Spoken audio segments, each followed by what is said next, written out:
8월 21일 새벽 기도를 하나님 앞에 드리겠습니다. 우리 다 같이 사도신경으로 신앙 고백하겠습니다. 나는 전능하신 아버지 하나님 천지의 창조주를 믿습니다. 나는 그의 유일하신 아들 우리 주 예수 그리스도를 믿습니다. 그는 성령으로 잉태되어 동정녀 마리아에게서 나시고 본디오 빌라도에게 고난을 받아 십자가에 못 박혀 죽으시고 장사된 지 사흘 만에 죽은 자 가운데서 다시 살아나셨으며 하늘에 오르시어 전능하신 아버지 하나님 우편에 앉아 계시다가 거기로부터 살아있는 자와 죽은 자를 심판하러 오십니다.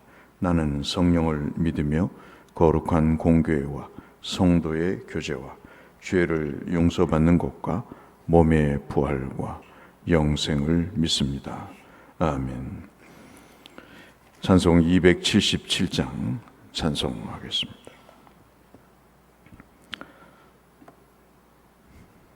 찬송가 277장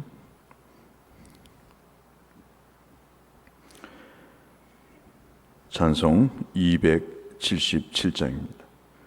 양떼를 떠나서 길 잃어버린 나 목자의 소리 싫어서 딴 길로 나갔네. 방탕한 이 몸은 큰 불효 행하여 아버지 음성 싫어서 먼 길로 나갔네. 양 잃은 목자는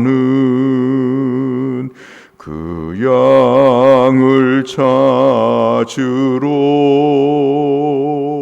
산 넘고 강을 건너며 사막을 지났네. 갈 길을 모르고 나 지쳐 있을 때 그 목자 마침 나타나 날 구원하셨네. 내 목자 예수는 날 사랑하셔서 그 피로 나를 씻으사 온전케 하셨네. 길 잃은 양 찾아 큰 위로 주시고 그 우리 안에 이끌어 늘 보호하시네.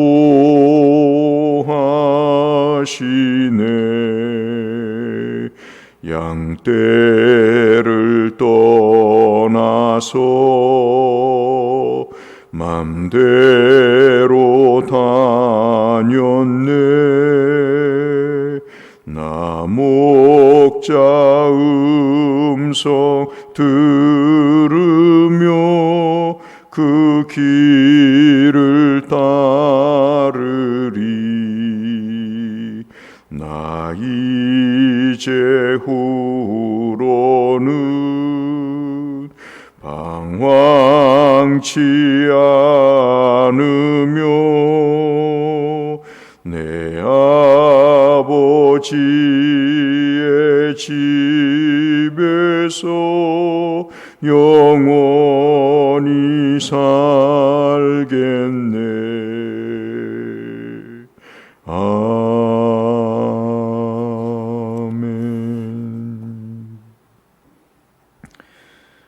예레미야 14장 10절에서 22절의 말씀을 보겠습니다.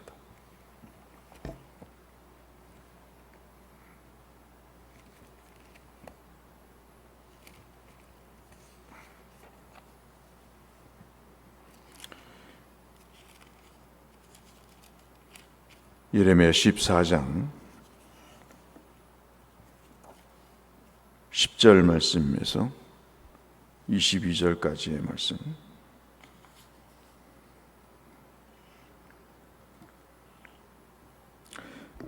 여호와께서 이 백성에 대하여 이와 같이 말씀하시되 그들이 어그러진 길을 사랑하여 그들의 발을 멈추지 아니하므로 여호와께서 그들을 받지 아니하고 이제 그들의 죄를 기억하시고 그 죄를 벌하시리라 하시고 여호와께서 또 내게 이르시되 너는 이 백성을 위하여 복을 구하지 말라.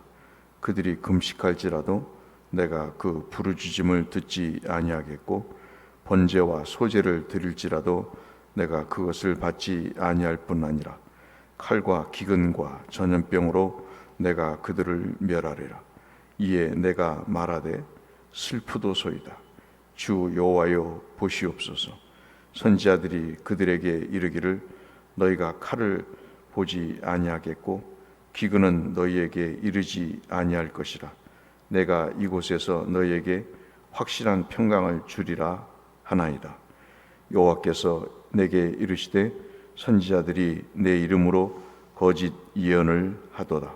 나는 그들을 보내지 아니하였고 그들에게 명령하거나 이르지 아니하였거늘 그들이 거짓 계시와 점술과 헛된 것과 자기 마음의 거짓으로 너희에게 예언하는도다. 그러므로 내가 보내지 아니하였어도 내 이름으로 예언하여 이르기를 칼과 기근이 이 땅에 이르지 아니하리라 하는 선지자들에 대하여 여호와께서 이와 같이 말씀하셨노라. 그들이 예언을 받은 백성은 기근과 칼로 말미암아 예루살렘 거리에 던짐을 당할 것인즉 그들을 장사할 자가 없을 것이요 그들의 아내와 아들과 딸이 그렇게 되리니 이는 내가 그들의 악을 그 위에 부음이니라. 너희는 이 말로 그들에게 이르라. 내 눈이 밤낮으로 그치지 아니하고 눈물을 흘리리니 이는 처녀딸 내 백성이 큰 파멸 중한 상처로 말미암아 망함이라. 내가 들에 나아간즉 칼에 죽은 자요 내가 성에 들어간즉 기근으로 병든 자며 선지자나 제사장이나 알지 못하는 땅으로 두루 다니는도다. 19절부터 같이 읽겠습니다. 주께서 유다를 온전히 버리시나이까? 주의 심령이 시온을 싫어하시나이까? 어찌하여 우리를 치시고 치료하지 아니하시나이까? 우리가 평강을 바라도 좋은 것이 없고 치료받기를 기다리나 두려움만 보나이다. 여호와여 우리의 악과 우리 조상의 죄악을 인정하나이다. 우리가 주께 범죄하였나이다. 주의 이름을 위하여 우리를 미워하지 마옵소서. 주의 영광의 보좌를 욕되게 마옵소서. 주께서 우리와 세우신 언약을 기억하시고 패하지 마옵소서. 이방인의 우상 가운데 능히 비를 내리게 할 자가 있나이까? 하늘이 능히 소나기를 내릴 수 있으리까? 우리 하나님 여호와여 그리하는 자는 주가 아니시니까? 그러므로 우리가 주를 앙망하옵는 것은 주께서 이 모든 것을 만드셨음이니이다 하니라. 아멘.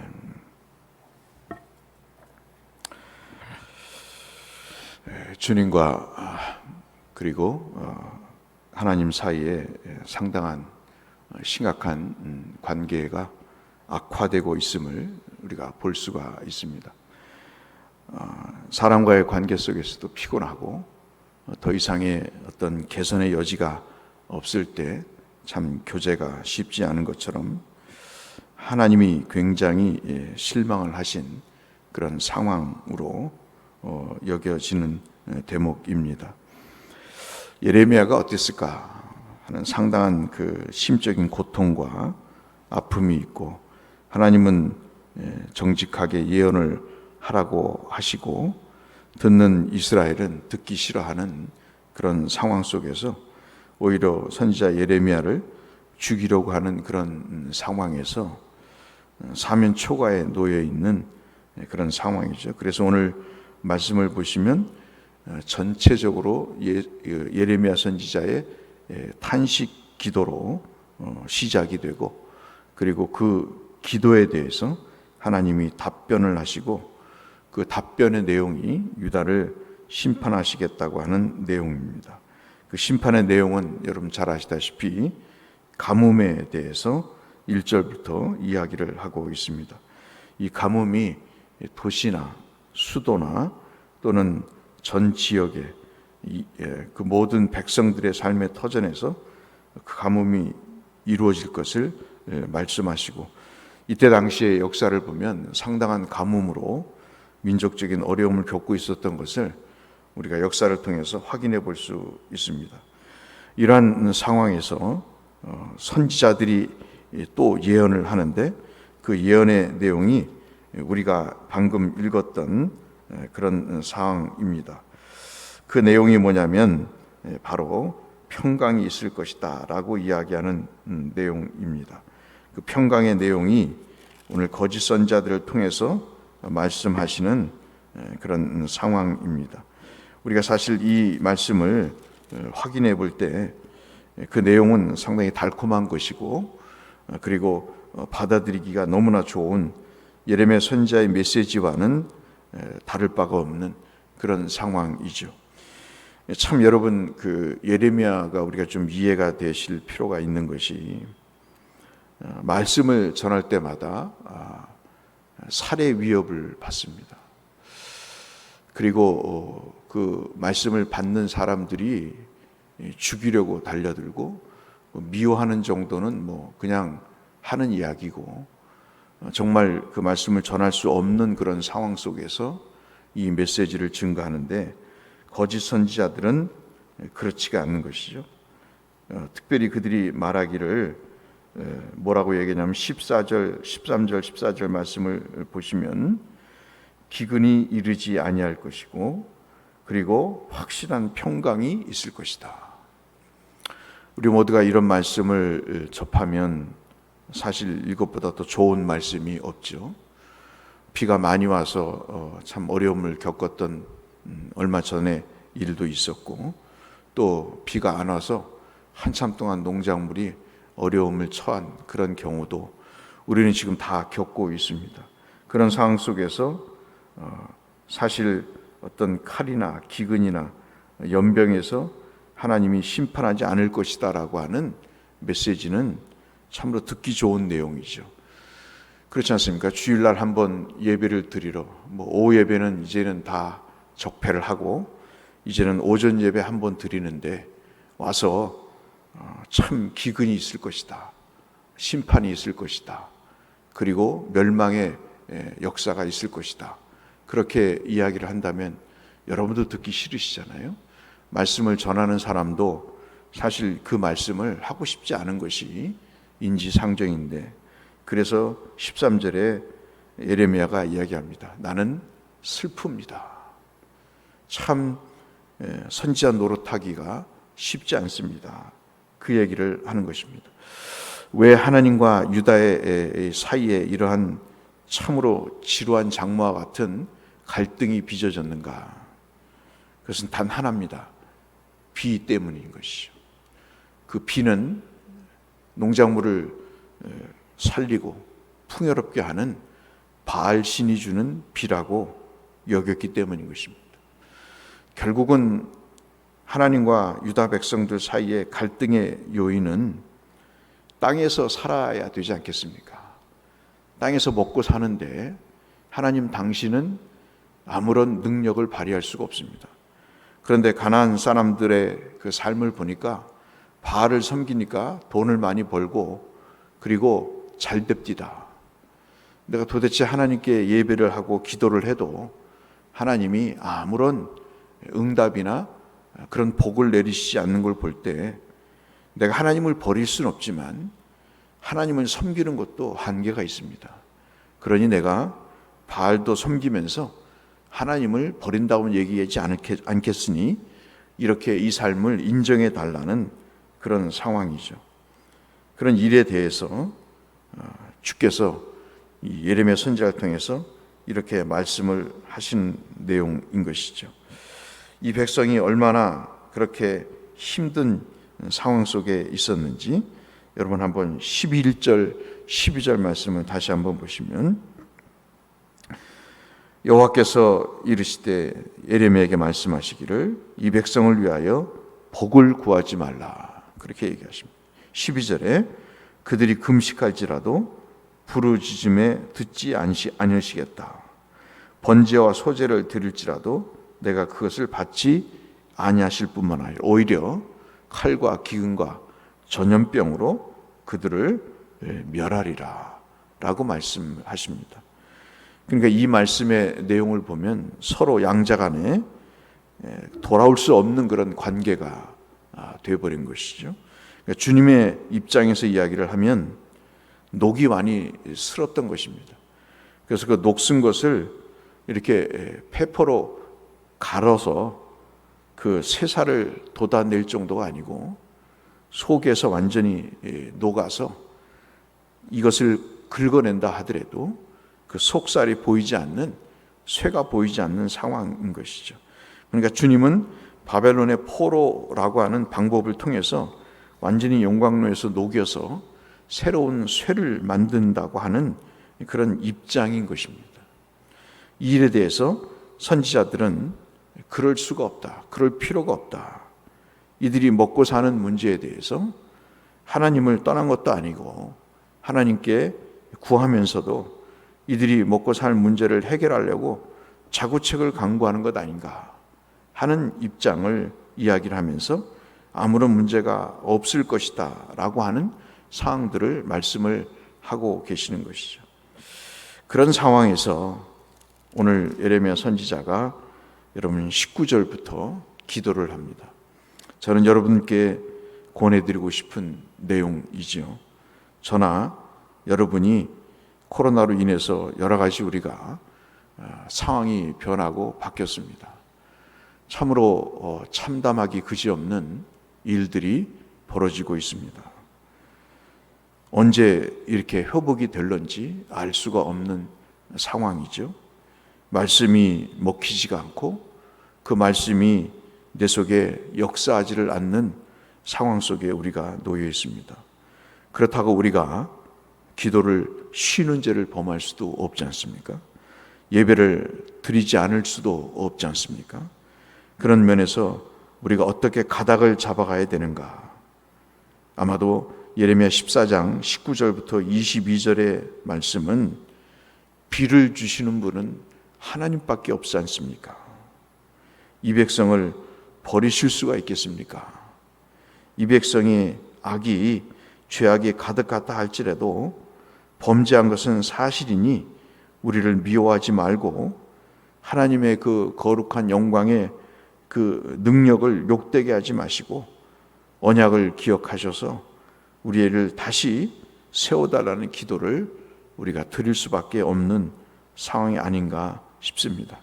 지금은 예레미야 선지자 같이 탄식하는 장로님, 권사님, 집사님들이 계셔야 된다는 말씀을 드리고 싶은 것이죠. 참 우리가 이런 19절부터 22절의 내용이 우리에게 얼마나 중요한가, 이런 기도하시는 분들이 얼마나 우리 교회에 필요한가 하는 것들을 우리가 생각하지 않을 수가 없는 것이죠. 요즘은 제사장이나 성직자나 일반 성도나 다 이 자리로 회복이 돼야 되지 않나 하는 생각을 지울 수가 없습니다. 오늘 여러분이 교회를 위해서 또 내 자신을 위해서 가족을 위해서 우리가 무엇을 기도해야 될 것인가? 그 기도의 내용을 모르신다면 예레미야 14장 19절로 22절의 말씀을 깊이 묵상하시고 그 내용을 우리가 나의 기도로 받으신다면 참으로 우리가 이 시점에서, 이 상황에서 온전한 기도를 드리고 있는 것이다 라고 말씀을 드릴 수가 있겠습니다. 사랑하는 성도 여러분, 하나님 앞에 우리가 이 기도를 드려서 우리 지금 겪고 있는 물난리나 가뭄이나 또는 전염병이나 기근이나 이러한 모든 경제적인 어려움 속에 처해 있음에 우리가 어떠한 가닥을 잡고 하나님 앞에 어떤 방향을 갖고 나가야 될 것인가에 대한 충분한 인식을 우리가 할 만큼 우리는 지금 경험하고 있다 하는 사실을 내 자신에게서, 상황 속에서, 시대의 상황 속에서 우리가 확인해 볼 수 있겠습니다. 바라기는 우리 모두가 19절부터 22절까지 우리 자신과 이웃을 위해서, 나라와 민족을 위해서 이렇게 기도할 수 있는 분들이, 예레미야의 심정을 가지고 기도할 수 있는 분들이 되시길 바라서 이 말씀을 함께 나눴습니다. 이 기도의 중보자가 되시기를 주의 이름으로 축원합니다. 하나님 아버지, 지금은 기도하는 사람이 필요한 것 같습니다. 성직자도, 지도자도, 일반 성도들도 하나님 이 일에 마음이 떠나 있는 것 같습니다. 이제는 이래서는 안 되겠다는 생각을 갖다가도 조금씩 자신의 발걸음이 이 방향으로 옮겨지지 않고 무뎌지는 것을 우리 자신 속에 확인하게 됩니다. 하나님, 지금 우리에게 필요한 것은 밥도 아니요, 돈도 아니요. 19절부터 22절까지의 예레미야가 눈물로 하나님 앞에 두 번째 탄식의 기도를 드리는 기도의 사람이 아닌가 싶습니다. 하나님, 우리가 우리 가정과 교회를 위해, 우리 일터를 위해 이렇게 기도할 수 있는 중보자가 되게 하여 주옵소서. 예수님 이름으로 기도드렸습니다. 하늘에 계신 우리 아버지, 아버지의 이름을 거룩하게 하시며 아버지의 나라가 오게 하시며 아버지의 뜻이 하늘에서와 같이 땅에서도 이루어지게 하소서. 오늘 우리에게 일용할 양식을 주시고 우리가 우리에게 잘못한 사람을 용서하여 준 것 같이 우리 죄를 용서하여 주시고 우리를 시험에 빠지지 않게 하시고 악에서 구하소서. 나라와 권능과 영광이 영원히 아버지의 것입니다. 아멘. 주일 예배를 위해서, 우리 각자의 심령의 부흥을 위해서, 환우들을 위해서 함께 기도하며 주 앞에 나가겠습니다. 기도하시겠습니다. 하나님 아버지, 은혜와 사랑을 감사합니다.